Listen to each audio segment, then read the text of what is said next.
Right, hi, we are Scarborough Sixth Form Philosophy. We will be discussing, do we think that if women run society, there will be less war and genocide? Let's start with Krista. Okay, so I think for this question we need to look at, like the last one, gender roles in society. So there's the idea of men being more risk-taking and aggressive, which leads to war and genocide, or women being more passive, which can arguably lead to less genocide. So.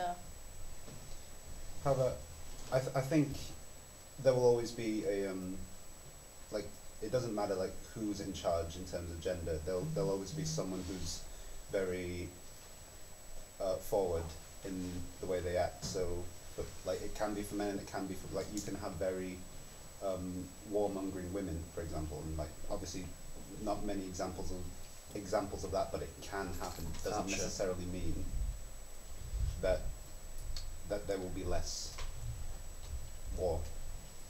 I would like to agree with Marvin on the fact that Mary Daly, as our literal example of women that are quite aggressive, so even if there isn't an aggressive gender per se, men are stereotypically more aggressive due to hormones and biology and all that. However, I think it's still prevalent that women can be just as aggressive, and the society wouldn't change formula that much. It'd just become the exact same but with men. I think the prospects of women leadership in modern society is a modern concept. I mean, yeah, you have like Queen Elizabeth and stuff like that, but I think the reason society perceives males as the more dominant and aggressive leaders is because it has been a patriarchal society, and the wars and recorded history has been run by males. So surely any conflicts that is shown in society is going to be showing the male to be the aggressor, because the woman hasn't been in that position to be the aggressor before. Yeah, so I agree with that. What you're basically implying is the fact that it's not gender restrictive based on why there be war or genocide. It's the actual fact of power. So if you have power, you're more likely to have greed, or more likely to decide to go to war or commit genocide. So it's not really just because the history has been men, it doesn't mean that women are exempt from doing that. I think a lot of the time it comes down to the socialisation that men have almost not been taught to be aggressive, but as Harry said, every single male leader has been at some point in the history of humanity has had an aggressive nature to them, and I think it's almost leading by example. That has worked. Modern leaders look back at that and think that's worked. I don't think that's dependent on gender. I think it's more of just a societal thing. I think if you look at the modern day as well, if you look at someone like Jeremy Corbyn, who's known for actually not wanting violence, but actually talking, he's much more of an advocate for that, so I don't think it is specific to one gender. Obviously nobody wants war, but he's more likely to take that course of action rather than being more passive. In some respects, a world without war or genocide might be less, I don't know how to put it, it might be less advantageous, because war generates a lot of jobs, it generates a lot of politicians to actually excel the manifestos for the country's aims and progressive behaviours. If we live in a society where war is necessary, I don't think we need to reform society as a whole.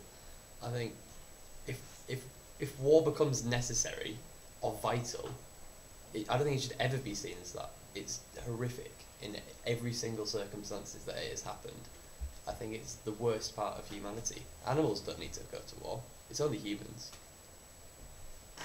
Well, you say that, but you're not, like, societies, unless it's a civil war, societies don't go to war against itself. You're dealing with other societies, and that's two different viewpoints. So, two different societies have different interests and different values and different beliefs. To say that there's never going to be any conflict and that's not going to erupt at some point throughout the continuum of history is very naive. And I don't think that, that isn't going to ever... It never has been, and it never will be, that there won't be strife between different opinions and different ideologies. I think there should be other ways to handle it instead of just trying to kill each other. Well, you have democracy. We're not saying that society is dependent on war. We've evolved from societies such as that I mean, the Vikings, they were dependent on war. They've gone extinct because it wasn't sustainable. What Jordan was saying is that it creates advantages, and it's not dominated by male or women. It is just for personal advantage in society. Going off what James said, we essentially, as humans, we can't really have a society without constant conflict or war. Personally, I think that's a bit of a fairy tale. You know, if you don't have war, like, we have learned a lot from war, like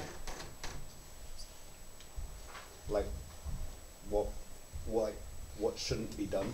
Obviously, like it was obvious at the time, and it is obvious to us now. But to then, you know, say for example in Nazi Germany, a lot of people stayed quiet, stood back, even though they saw something that was horrific amongst the war happening. And you know, we have managed to learn from, like, we have the United Nations from that now, and NATO, and all of the sorts of we have the Geneva Conventions to, you know, regulate it all. So yeah, those are my 2 cents on the matter. Going back to the question, do we think that it would happen less if it was up to women? What about genocide? Less of war, what about genocide? Well, I think if you're looking less at political leaders, whether it be a man or a woman, if you look at the actual conflict itself, if they say soldiers were women, and a lot of times in history you'll see with acts of genocide or, like, you know, pillaging and plunder, there's often cases of rape. So do you think that if it was women, would that be more common, or would it be the same, or, you know, not at all? Same pattern applies if you go back throughout history with male royal, like, members of the royal family. So if you take all of the queens of England, whenever they've had a war, the same sort of stance on what should happen to the enemy after and throughout the war is the same. And you can say, well, that's perpetrated because all of the other men in government and all of the soldiers are male, but ultimately you're still, all of the power is still derived and resides within the monarch. So to say that they don't have any influence because of their gender when they clearly do, I mean, I don't think that's a fair assumption. I mean, you say all of the queens of England, but I think you can count on maybe even less than both hands how many queens of England there have been in comparison to the amount of kings. Well, do you know? Because I don't. Queen Elizabeth I, Queen Victoria, Queen Elizabeth II, and then you could possibly Mary. count Mary of Orange. Yeah. Mm. Yeah. But she ruled with Prince William. Horrible history. You're also missing one, but I can't remember the name. So Just before I think Elizabeth. maybe that's a Sister. slightly unfair statement when you compare.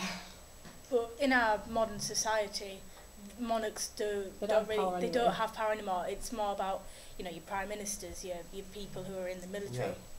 Yeah, Which is showing that I don't think genocide has been outlawed, and there's set rules for how a military expedition should happen, and that has been set in a patriarchal society, showing that it's not just men being aggressive and the dominators and the rapists in war.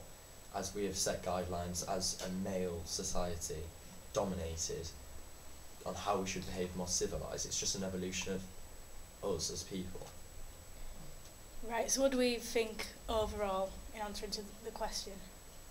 I don't believe it would make a significant difference. No. Not in No. today's society, no. It's just basically whoever's in power, Yeah. really. Yeah. It's personal It's human nature, politics and Yeah. not gender nature, human nature. Well, that was this week's PhilosoCast. Thank you for listening. Caracas.